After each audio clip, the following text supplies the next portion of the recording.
मित्रांनो, तुम्ही पण येणाऱ्या भरघोस वीज बिलामुळे परेशान आहेत ना? त्यासाठी घरावर असा सोलर प्लॅन्ट बसवायचा विचार करताय. पण मनामध्ये बऱ्याच शंका आहेत की कोणत्या कंपनीचा बसवावा, किती किलोवॉटचा बसवावा, त्याला सबसिडी आहे का नाही आहे, असे मनात बरेच प्रश्न आहेत ना. तर हा व्हिडिओ खास तुमच्यासाठीच आहे. कारण आजच्या व्हिडिओमध्ये मी सांगणार आहे की सोलर सिस्टम साठी लागणारा एकूण खर्च किती आहे, त्यासाठी लागणारे कागदपत्र काय असतील, आणि त्याच पद्धतीनं त्याला मिळणारं सरकारी अनुदान किती असेल. त्यामुळे हा व्हिडिओ शेवटपर्यंत नक्कीच बघा.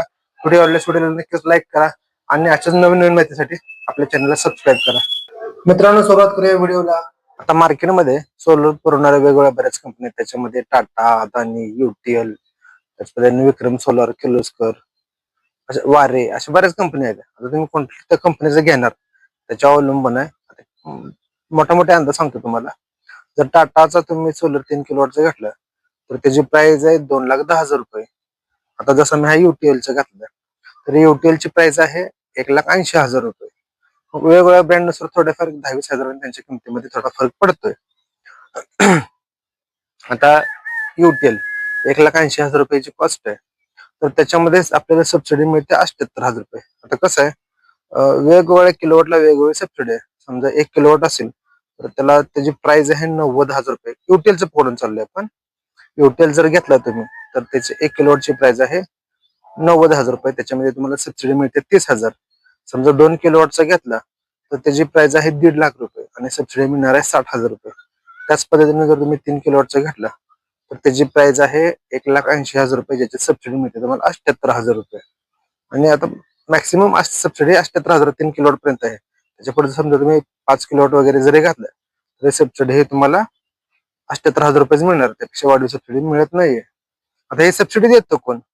तर आपल्या शासनाची योजना आहे पीएम सूर्यघर मुफ्त बिजली योजना म्हणून योजना आहे. त्याच्यामधून आपल्याला ही सबसिडी मिळते. आता तुम्हाला मनात असा प्रश्न पडला असेल की बाबा आम्हाला किती किलोवॉटचा घरी सोलर बसवावं लागेल. तर साधं गणित सांगतो. जर तुमच्या घराचा विजेचा वापर हा 100 युनिटच्या आसपास असेल किंवा त्यापेक्षा कमी असेल तर तुम्हाला 1 किलोवॉटचा सोलर सफिशियंट आहे, पुरेसा आहे. त्याच पद्धतीने जर तुमचा घराचा विजेचा वापर हा 200 युनिटच्या आसपास असेल महिन्याला तर तुम्हाला एक 2 किलोवॉट पर्यंत ठीक आहे. आणि तुमचा घराचा वापर 300 ते 350 किलोवॉट 400 पर्यंत असेल तर तुम्हाला 3 किलोवॉटचा सोलर हा पुरेसा आहे. त्यापेक्षा अधिक असेल तर तुम्ही 5 किलोवॉटचा घालू शकताय. आता कसं असतं शास्त्र सांगतो तुम्हाला. 1 किलोवॉटचा सोलर आहे ना, तो महिन्याकाठी 120 युनिटच्या आसपास लाईट तयार करतो. तर 2चा असेल तर साधारणपणे 200 ते 240 युनिटच्या आसपास लाईट तयार होते. तर 3 किलोवॉटचा घडला तर तुमचं 350 ते 400 युनिटच्या आसपास त्याच्यामध्ये लाईट तयार होते. आता कसं आहे, तुम्हाला तुमचा जो लोड आहे तो सगळून वाढून घ्यायचा असतो. आपण ज्याला जुनं कनेक्शन घेतलं त्याला तो कनेक्टेड लोड असतो तो आपला 0.5 किलोवॉटच्या आसपास असतो. मग तो आपण जो व्हेंडरकडे अप्लाय करणार आहे त्यांच्याकडून अप्लाय करा किंवा तुम्ही डायरेक्ट नेट कॅफेतून अप्लाय करू शकताय. आणि लोड वाढून घ्यायचं, त्यानंतर ही सोलरची प्रोसेस स्टार्ट होईल. तुम्ही सोलर बसवला की आपला जो सोलर बसणार आहे तो ऑन सिस्टम येणार आहे आपला. म्हणजे काय होईल, तुम्हाला टोटल 2 मीटर बसतील. एक नेट मीटर असेल आणि एक एमएसबीचे कन्झ्युमर मीटर असेल. म्हणजे सोलर मीटर मध्ये तुम्ही किती आज दिवसाकडे वेळ तयार केली आणि तुमच्या त्याच्यामध्ये तुमचा वापर किती झाला आणि एमएसबी ला परत किती गेले हा त्याच्यामध्ये रिडिंग राहतात. आता तुम्हाला ऑन ग्रिड, ऑफ ग्रिड आणि हायब्रिड सोलरच्या 3 पद्धती काय ते पण सांगतो, म्हणजे तुम्हाला क्लिअर लक्षात येईल. पहिली पद्धत आहे on grid system. On grid system मध्ये म्हणजे काय असतं, एमएसबीचं तुमचं जे कनेक्शन आहे ते राहणारच. त्याच पद्धतीने तुमचं सोलरचं पण कनेक्शन राहणार. याच्यामध्ये कसं होतं की दिवसभर तुमच्या सोलर मधून जी काही वीज निर्मिती होत्या ती तुम्ही घरी वापरत असतात त्याच पद्धतीने एमएसबी ला परत पाठवलं जात असते. संध्याकाळी ज्या वेळेला सूर्य मावळला जातो त्यावेळेला काय होतं, तर तुमचं सोलर पॅनल काय वीज तयार करणार नाही, त्यावेळेला एमएसबीची लाईट तुम्ही वापराल. म्हणजे दिवसा समजा तुम्ही एक 12 युनिटच्या आसपास लाईट तयार केलेले पकडून चालू, 12 ते 15 युनिट तुमचा वापर झाला एक 3 युनिट.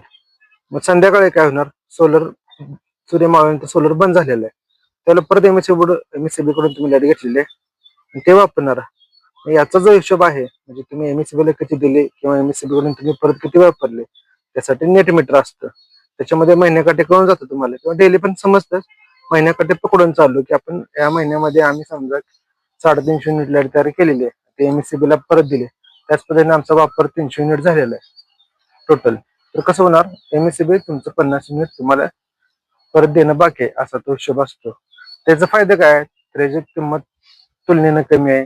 मेंटेनन्स कमी आहे, लॉंग लाईफ आहे. पण तोटा आहेत. आता फायदा आहे तर तोटा आहे, दोन्ही बाजू आहेत. तोटा असा आहे की समजा जर लाईट नसेल, आज एमएससीबी मंगळवार असतो, त्याची शटडाऊन असतो एमएससीबीचा मेंटेनन्ससाठी, तर त्या दिवशी काय होईल, त्या दिवशी तुमचं सोलर काम करणार नाही. ऑनग्रिड सिस्टीममध्ये काही सोलर बंद राहील किंवा संध्याकाळची लाईट गेली तर तुमचं पूर्ण कुठल्याही प्रकारचा बॅकअप मिळणार नाही तुम्हाला. हा त्याचा तोटा आहे. त्याच पद्धतीने दुसरा प्रकार ते ऑफ ग्रिडचा. आता ऑफ ग्रिड मध्ये काय असतंय, तर तुमचं एमएससीबीच कनेक्शन राहणार नाही त्याच्यामध्ये, फक्त तुमचं सोलरचं कनेक्शन राहील. आणि त्याच पद्धतीनं तुम्हाला एक सेपरेट बॅटरी बँक असते की जे काय दिवसभर तुमचं सोलर पॅनल वीज तयार करते ते तुमचा वापर होते, बॅटरी चार्ज केल्या जातील.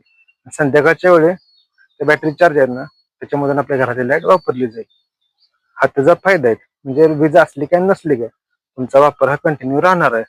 पण त्याचा तोटा असा आहे की ते तुलनेला महाग आहे. तो ऑनग्रिड सिस्टम पेक्षा ती सिस्टम आपल्याला महाग लागते. आणि दुसरा विषय असा आहे त्याचा की त्याच्यामध्ये बॅटरीचा जो मेंटेनन्स आहे तो आपल्याला करावा लागतो. म्हणजे बॅटरीला 3 ते 4 वर्ष आहे, तर 3 ते 4 वर्षानंतर आपल्याला बॅटरी चेंज करावं लागतात. ते कॉस्ट जादा आहे, त्यामुळे आपल्याला तो थोडा महाग लागतो किंवा परवडत नाही. ती सिस्टम कुठं उपयोगी ठरते बाबा, म्हणजे डोंगर आहे किंवा कोण शेतवस्तीत राहायला आहे, जिथं म्हणजे बिलकुल आता लाईट कनेक्शन नाहीच आहे, तिथं ऑफग्रिड सिस्टम बऱ्यापैकी वापरली जाते. आणि तिसरी सिस्टम आहे हायब्रिड सिस्टम. हायब्रिड मध्ये काय असतं हायब्रिड सिस्टमला, की तुमचं एमएससी कनेक्शन असेल आणि बॅटरी बँक आणि सोलर आहे तिन्ही राहणार आहे त्याच्यामध्ये. म्हणजे कसं होईल, दिवसभर तुमचं सोलर वीज तयार करणारच आहे, त्याच्यावर तुमची बॅटरी बँक पण चार्ज होणार आहे आणि एमएससी ला पण रिटर्न जाणार आहे. संध्याकाळी समजा एमएससी कडून वापरतात त्या केस मध्ये आज मंगळवारी वगैरे लाईट गेली तर तुमचं बॅटरी बॅकअपची फीडबॅक असते त्याला, त्यामुळे ती सिस्टम दिवसभर व्होल्टेज तयार करणार आहे, वीज तयार करणार आहे सिस्टम. आणि समजा संध्याकाळी लाईट जरी गेली तरी तुम्हाला बॅटरी बॅकअप मुळे चालू राहणार. अशा हे 3 सिस्टम आहेत, ऑनग्रिड, ऑफ ग्रिड आणि हायब्रिड. आता बऱ्यापैकी जनरली लोक सगळे नाही ऑनग्रिड सिस्टमच बसवले जाते, ते तुलनेने खर्च कमी आहे वगैरे या गोष्टी. आता ग्रामीण भागात सुद्धा आता लोड शेडिंगचं प्रमाण कमी झालेलं आहे.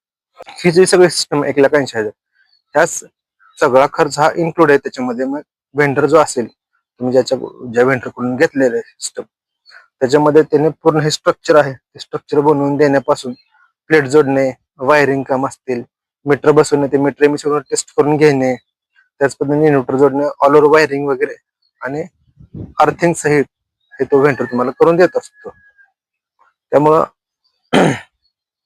तुम्ही कोणता सोलर घेणार ह्या गोष्टी त्याच्यावरती अवलंबून आहेत. आता दुसरा विषय असा आहे की सबसिडीचं कसं किंवा मग पैशाचं कसं.